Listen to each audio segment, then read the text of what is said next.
E aí galera, beleza com vocês? Estou aqui de volta, que maravilha, não é?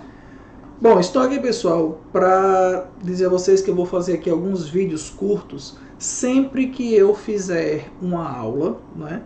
Eu vou fazendo vídeos curtos dessas aulas como forma de resumo, como forma de lembrete, para que muitas vezes o aluno, você já tenha assistido a aula, já tenha feito suas anotações e queira apenas ver coisas mais específicas, mais pontuais, beleza? Então, como nossa aula 1 foi sobre sistema digestório, eu vou fazer aqui alguns vídeos curtos sobre esse sistema. E hoje nós vamos falar sobre os órgãos do sistema digestório, beleza? Para que a gente possa ter uma visão melhor sobre esse ponto. Então, vem comigo aqui. Olha só. O sistema digestório é muito comprido, né, como nós sabemos, como nós vimos na nossa aula. Então, dentre esses 9 metros aí de sistema digestório, temos vários órgãos aí que fazem funções bem específicas. Aqui nós temos uma lista com todos os órgãos do sistema digestório. Nós temos aí a boca, né, que é a primeira parte do sistema digestório, onde você tem aí os lábios, né, que captam esse alimento para o interior da boca. Uma vez no interior da boca, você vai ter a ação dos dentes, né, que trituram, que rasgam, que amassa esse alimento, juntamente com a língua, que ajuda na mistura do alimento, né? Então, os dentes e a língua fazem esse processo da mastigação. Além disso, existem canais no interior da boca que recebem, né, por onde chega esse líquido que a gente conhece como saliva, produzido pelas glândulas salivares. As glândulas salivares, elas estão classificadas dentro da histologia como glândulas exócrinas, porque produzem substâncias, são conduzidas por canais. Então, essa saliva ela é muito importante também no processo da própria mastigação, né, porque ajuda a umedecer também, quando às vezes o alimento é até um pouco mais seco. Né? Sem contar que também tem enzima que ajuda no processo da digestão química, né? Que por hora nós não vamos falar isso, falaremos em outro vídeo curto só sobre a questão do processo de digestão, beleza?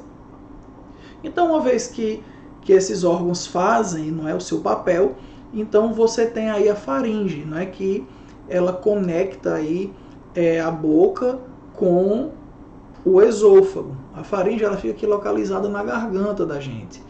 E esse bolo alimentar, ao passar pela faringe, ele vai para o esôfago. O esôfago, que é esse canal fino, né, que nós vimos na nossa aula, é um canal fino muscular que conduz por meio dos movimentos peristálticos, nessas ondas musculares involuntárias feitas a partir da musculatura lisa, ela empurra esse bolo alimentar até chegar no estômago. A gente tem que lembrar que o estômago ele é um órgão onde as reações da digestão que ocorrem, elas são muito específicas, né? Então é um ambiente muito peculiar, muito particular, que tem condições muito próprias. Então o conteúdo alimentar presente no estômago, ele precisa permanecer. É por isso permanecer dentro do estômago de uma forma segura. Principalmente em relação à questão da acidez, né, que é muito alta no interior do estômago.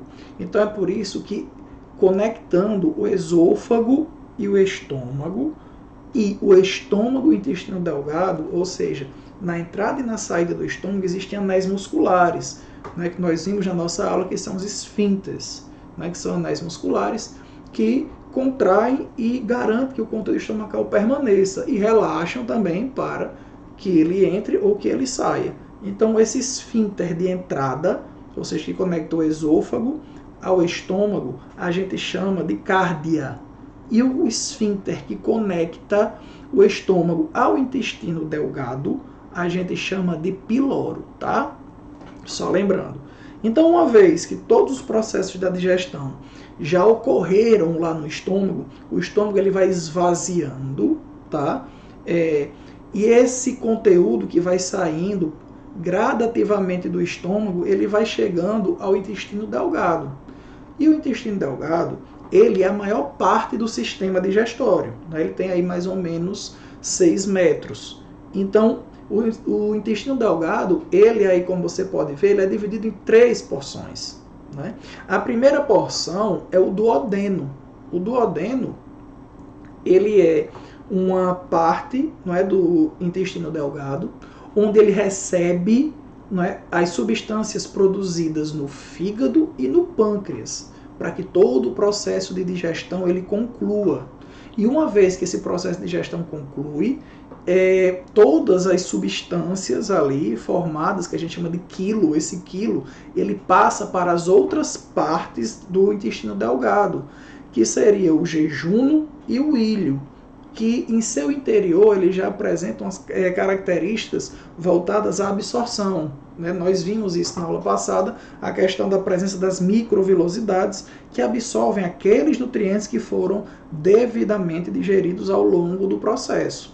Por que eu estou dizendo isso? Porque aqueles que não foram devidamente digeridos, eles não serão absorvidos, né? Eles passarão para o intestino grosso.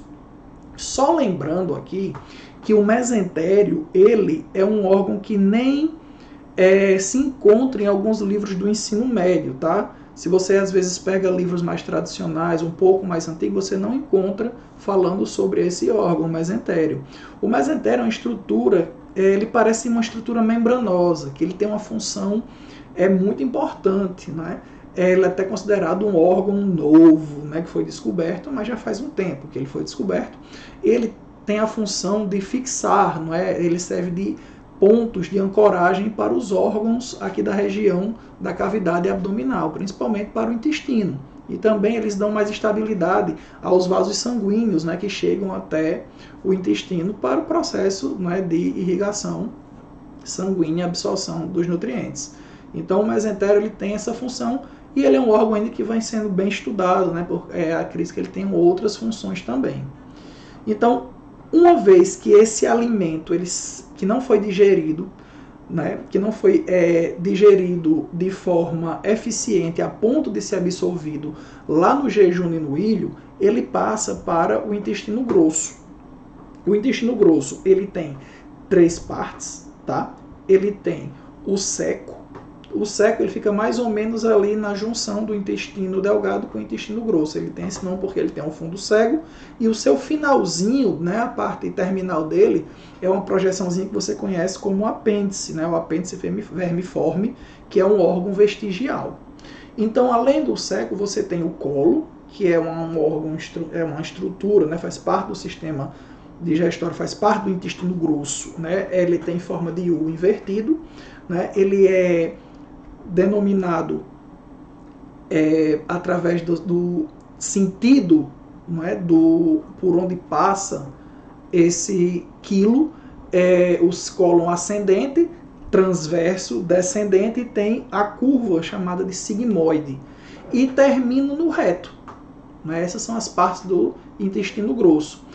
E o reto, a porção terminal dele seria o ânus, por onde ocorre aí a expulsão do bolo fecal, que já aqui no intestino grosso ocorre grande absorção de água, de sais, né, onde você tem aí a questão das bactérias que vivem lá no nosso intestino. Nós vimos tudo isso na nossa última aula, beleza?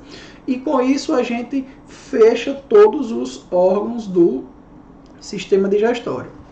É importante que a gente saiba desses órgãos, das partes, não é? Do sistema digestório, a divisão de cada órgão, os constituintes de cada órgão, para a gente poder depois entender melhor o processo de digestão, beleza? Então, pessoal, a gente vai ficando por aqui e até a próxima dica, até o próximo lembrete. Valeu, galera, é nóis, tamo junto!